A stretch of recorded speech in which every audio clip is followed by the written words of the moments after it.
Guys, I'm so sorry. That was, my computer made a terrifying noise and then just went black. I don't know what's going on. I suspect some sort of haunting. Um, is this because I was saying that Southerners aren't Christ-like? I don't like. I feel attacked. All right, I'm trying to get all my info back up. I don't even know where to find that. Oh, were you made the host, Kayla? A good man is hard to find. We're talking about why, or we're about to talk about why the mom is like a non-entity.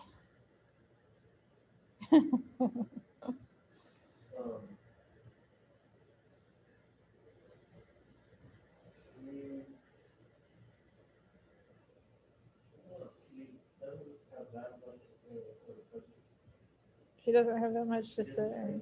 She doesn't. But she doesn't have that much influence on the story. That's true. There you go. Freaking A, man. She doesn't even have a name. That's pretty bad. I mean, like the baby doesn't have a name, I don't think, but everybody else does. They're not like the little girl, the little boy. She's just Bailey's wife. It's kind of messed up. Maybe another perspective on the stuff, What would that mean? like old-fashioned stuff. Old fashioned style, like where women are supposed to be like wives and mothers. And I think you're right on that. The grandma is so concerned about being a lady and like having these sort of traditional roles, and the no, I was typing that. Yeah, that's their only role in life, and that is her only role in life. And you know what, this is not on the questions in front of me, but just piecing this together, what y'all are talking about, um she kind of willingly walks into her own death because her son and or her baby and her husband are already in the woods and like have probably died. So maybe it's like, I don't have anything else to live for. And so she's just like, I might as well go. Like, I'm supposed to be with my husband. Even if he's dying, I don't like it. I don't like it a bit, but she dumb. Thank you, Kayla. That's exactly what I was thinking. She dumb. Okay, so what do you guys think about the misfit? Like, is he? I was gonna ask if he's crazy. He is a murderer, so it seems like maybe. Hate that man. He's. Do you think that he is just crazy? He's just like an awful criminal dude. Do you think from what he says about his life, is there anything we can attribute his criminality to? Like, did something, how did he wind up a criminal? Or is he just nuts? Victimology, Kayla says. I'd love for you to say more about that.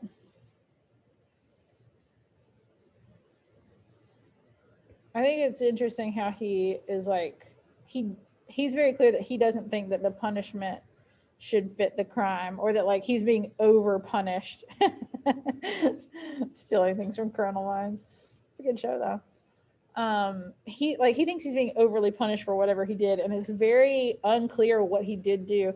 He says that they told him he killed his dad, but he doesn't remember doing that, and that he's been in prison for things he knows he didn't do, but he can't really remember what the first thing was that landed him in prison. In fact, I think he contradicts himself because he says he doesn't remember what was the first thing that landed him in prison, but then he also said that it was from killing his father. But he just like denies that because he's like, I don't remember it, so it must not have happened, which is not really the way that life works. an episode about a guy who didn't realize he was killing people, like his brain kind of shielded him from it. Ooh, that sounds really interesting. I kind of want to watch that. I was just having a thought about him not remembering what he did. And also, I would imagine we don't really know how old this guy is. We don't really know anything about him other than just like the fact that he's a killer and then the things that he kind of reveals to us. But like if he was there for a long time, if he was in prison for a long time, I would imagine things could kind of get hazy after a while. You would think you'd remember what you did to get in prison, but maybe not. Yeah, he kind of blames it on other people. Like he kind of blames it on his family a little bit. I want to open the story. A good man is hard to find.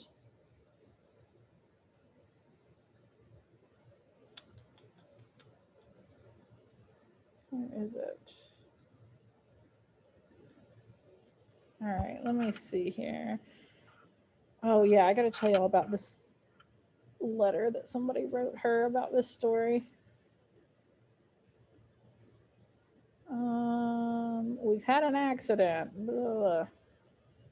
These kids are awful. Like when they have the accident and they're like, it flipped over twice and nobody died? What a bummer. Where is it?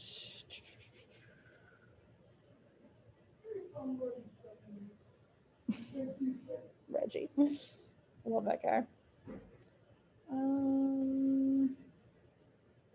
I just know you're a good man, blah, blah, blah.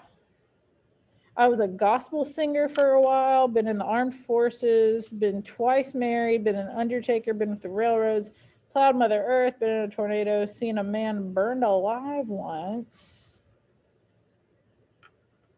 I wasn't a bad boy that I remember, but somewhere along the line, I done something wrong, got sent to the penitentiary. I was buried alive, he said. I know. I feel like that's really just glossed over. Like, what does that mean?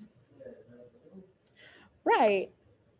Or is it like I got buried alive in all the stuff I'd done wrong, or like in the punishment? When he says that, she's like, that's when you should have started to pray. What did you do to get sent to the penitentiary that first time? And he says, turn to the right, it was a wall. Turn to the left, it was a wall. Look up, it was a ceiling. Look down, it was a floor. I forget what I'd done, lady. I sat there and sat there trying to remember what it was I'd done, and I ain't recalled it to this day. Once in a while, I would think it was coming to me, but it never come. And he says it wasn't a mistake. Like he did something to get there. It was a head doctor at the penitentiary said what I had done was kill my daddy, but I'd known that for a lie. My daddy died in 1919 of the epidemic flu, and I never had a thing to do with it. He was buried in the Mount Hopewell Baptist Churchyard, and you can go there and see for yourself. That's like, I kind of don't know what to believe because that's so specific, but he says he doesn't remember what he did. And if this head doctor, this psychiatrist or whatever in prison said that was what he had done, why would that not be the truth? He also had to be aware that he killed his dad if he easily killed the grandma. Like killing comes easily to him. I think it does. And like there's only that moment like right before he kills her where he's like kind of listening to her, but then he snaps out of it and kills her.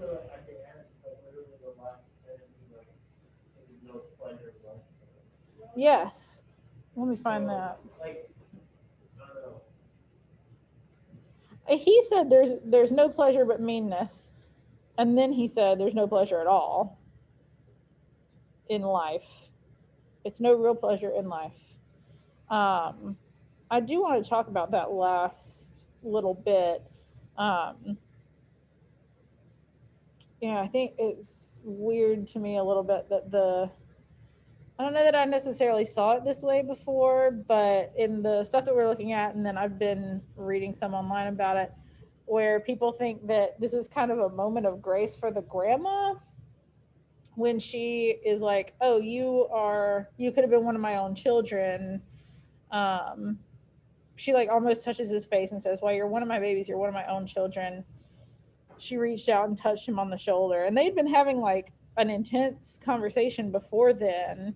um but then he like recoils from her and shoots her 3 times through the chest. And people kind of see, like, people read that as a moment of grace for her, and I never really saw it that way. Like, I don't know what I think is happening with her necessarily, but I think it's more of a moment of grace for him, and he like doesn't accept it. Like, he doesn't want that from her. Because I think she's actually trying to like connect with him, and she said this whole thing about how like, I can tell you're a good boy, whatever. um and then she sees him as like being so similar to her own kid, or like someone that she could connect with, and then when she actually does physically connect with him, touch him, he can't handle it and he kills her. So I think that would be more of a moment of grace for him that he just rejects. That's my interpretation. Uh, that's not the gospel truth or anything. Um, this last bit, I did want to. I wanted to bring this back up. The line right at the end. Do I have a million windows open? Jesus. When he says,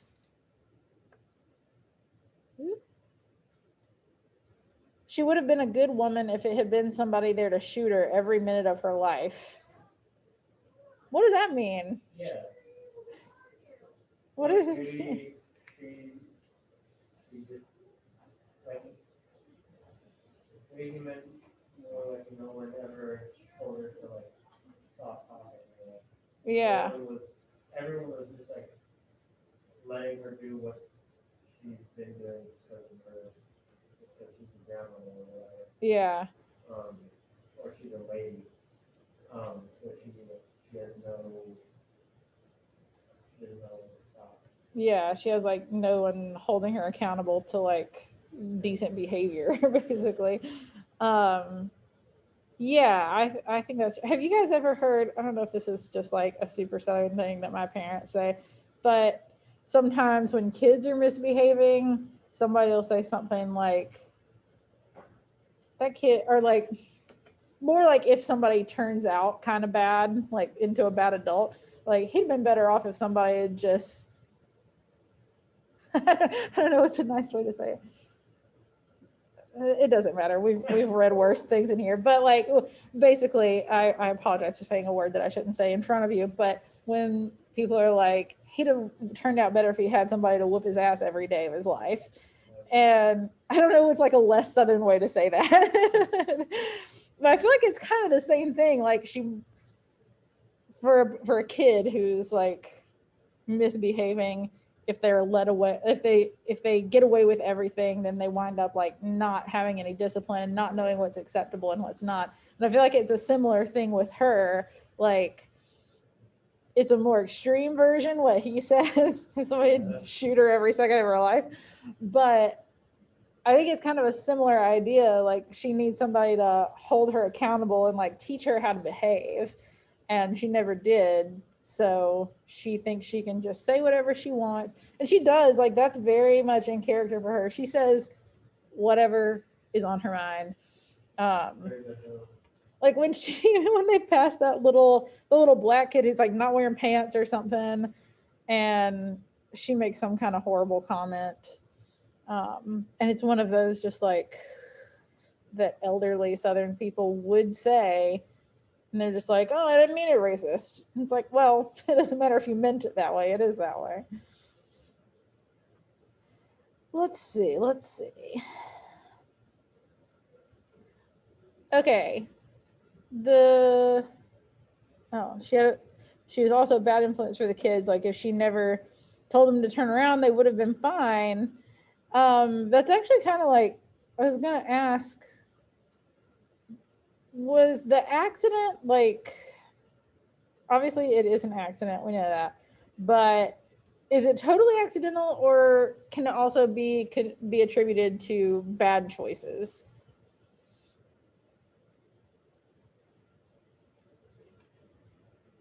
Bad choices, Kayla Definitely says. set it up, right, I mean, set it up by, from the beginning, Yeah. by mentioning that the cat was in the bar.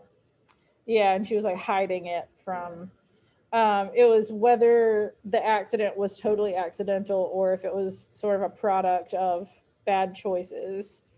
And Julia said the writer kind of set it up from the beginning because she mentioned like hiding the cat and having the cat there against her son's wishes, but like hiding him in a picnic basket or whatever it was.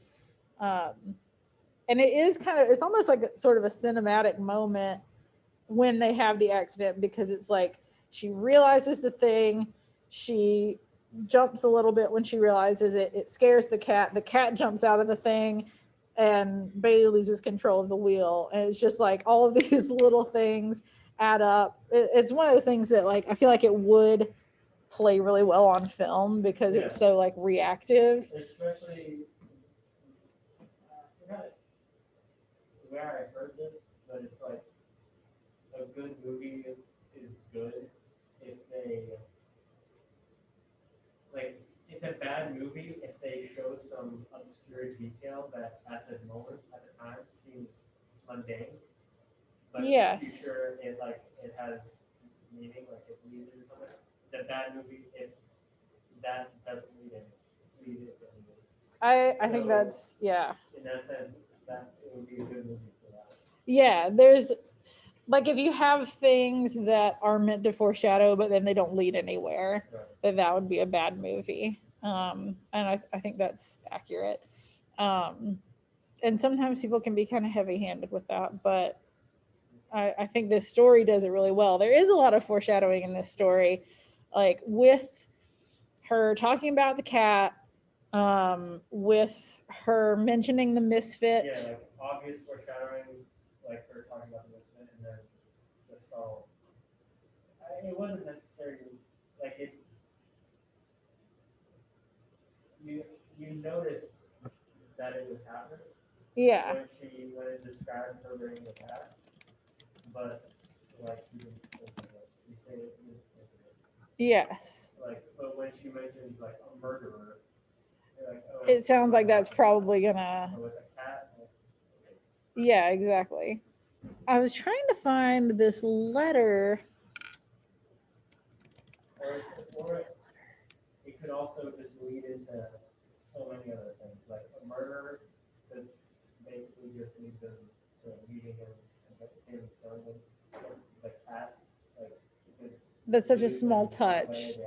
Right. There's so many possibilities. And the fact that the cat kind of leads into the murderer thing is surprising. Yeah. And I like that. Okay, I can't find this letter that I was going to read to you, but I remember the broad strokes of it. So, I've told you guys before in this class and other ones that like your interpretation of a thing is valid if you can back it up with evidence from the text. You can't just pull something out of thin air and be like, this is my interpretation. But it doesn't necessarily matter if like this is the way that the author intended for us to read it, as long as it makes sense and you can back it up with stuff from the text. So when Flannery O'Connor was alive, she got a fan letter, sort of a fan letter, from a professor who was like, we read this book, this story, we love it. I've been doing it with my class and we're having such good discussions about it. But one thing that we just can't really come to terms on is the fact that I believe that the second half of it is a dream. And everything after the accident, Bailey is like either dead or unconscious and is dreaming all the stuff about the misfit. So I'm just asking, like, when does the story turn from reality into a dream? And Flannery O'Connor wrote this poor professor, back a letter and was basically like, I'm laughing at this. It was like, this is not a thing. And like, congratulations on your creative minds, but no, it's all very real. That's like the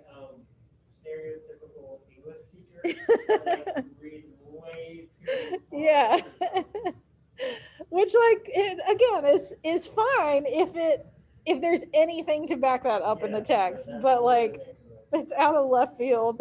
It's not even It goes way too much into detail like grandmother's point of view and Bailey's. right. It's not even from his point of view. It's more from the grandmother's point of view. And then also they die in the end. So like if it's Bailey's dream, then what is all of it? Like he dies in his own dream? I don't understand. And clearly I don't need to because Flannery O'Connor said that does not pan out. It's not what it's about. It's so funny. Okay.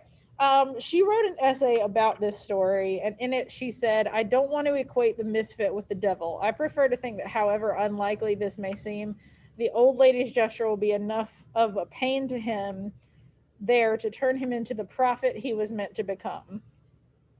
What could she possibly mean by that?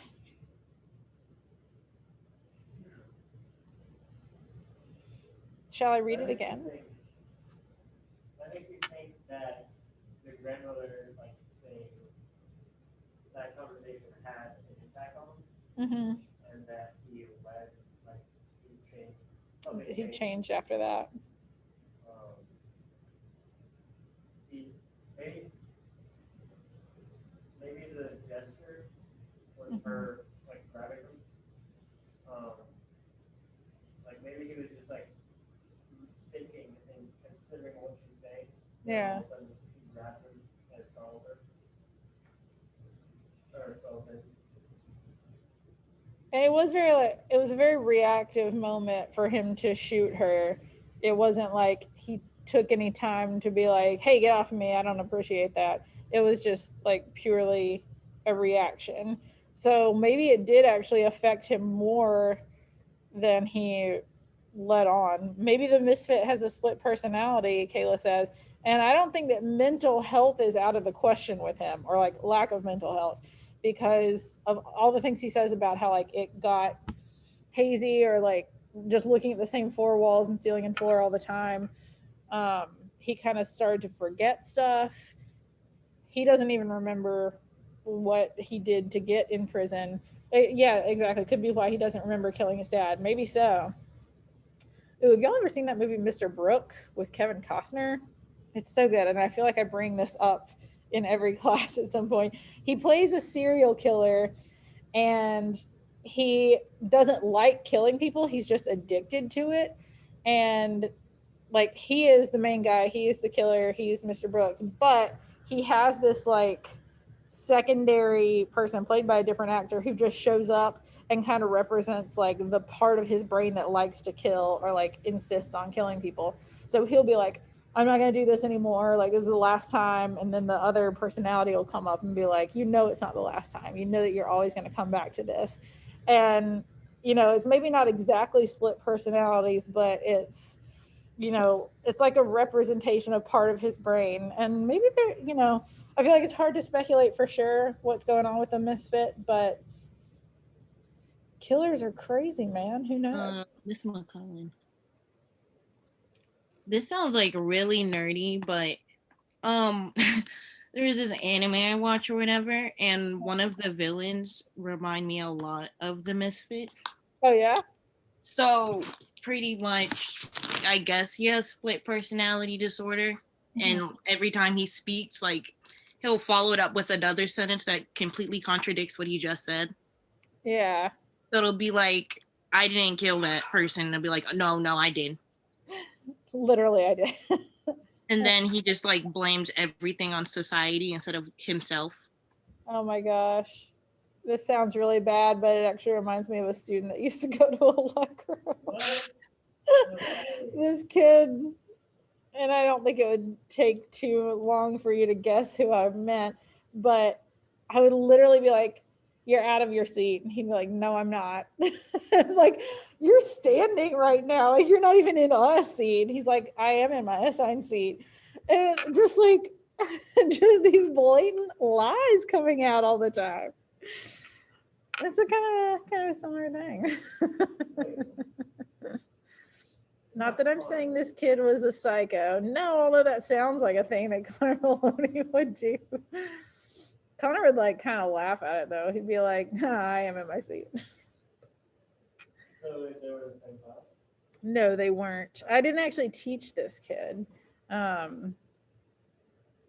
It was like at lunch and stuff. He was supposed to sit separately and he didn't want to.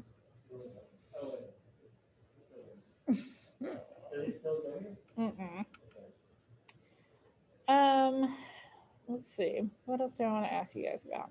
Did you leave last year? I really can't remember.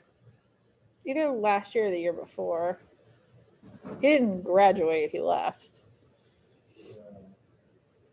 I wanted to come back to this part, like right before he kills her.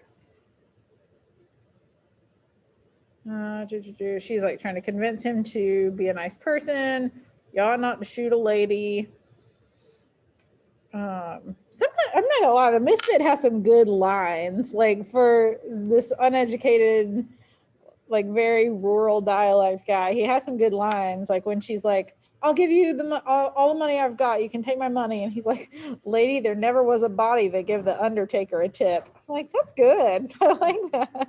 It's a good little phrase there. Shoot. Jesus was the only one that ever raised the dead, and he shouldn't have done it. He thrown everything off balance. If he did what he said, then it's nothing for you to do but throw away everything and follow him. And if he didn't, then it's nothing for you to do but enjoy the few minutes you got left the best way you can, by killing somebody or burning down his house or doing some other meanness to him. No pleasure but meanness. And she says maybe he didn't raise the dead, and he says, I wasn't there, so I can't say he didn't. I wished I had have been there. It ain't right I wasn't there, because if I had have been there, I would have known. Listen, lady, if I had been there, I would have known I wouldn't be like I am now. I think it's a really interesting, like, the spiral he goes down because he's sort of like blaming the way he is, like blaming being a murderer on Jesus, which is interesting. But he doesn't even know if he believes in Jesus. Maybe. Okay. This might be far back. Okay. Maybe his father died to the pandemic and then came back, and he was mad that he had been gone for so long, Uh-huh. and he killed him. And in his mind, in the midst of time, he just died to the pandemic, and his father was blocked out. Him killing he just thinks his father died the first time. Yeah. Okay. So Julius's theory is that his father did die of the flu, or didn't really die. He died of this flu epidemic, but then he got better, and then the Misfit, when he came back, he killed him. Why did he kill him? Because he was just mad that he was gone for so long. Oh, he was mad that he was gone for so long, and he died, or he killed his dad. But the only reason I'm saying that is because he's talking about the resurrection. Yes, he is talking about the resurrection. So And I think that the resurrection thing is important. Madison says maybe the Misfit is to be used as a symbol to the negative people in the family of bad decisions and not owning up to bad actions and choices, kind of like a wake-up call. Or maybe he's just a representation of the Southern people that use religion to justify their toxic behaviors.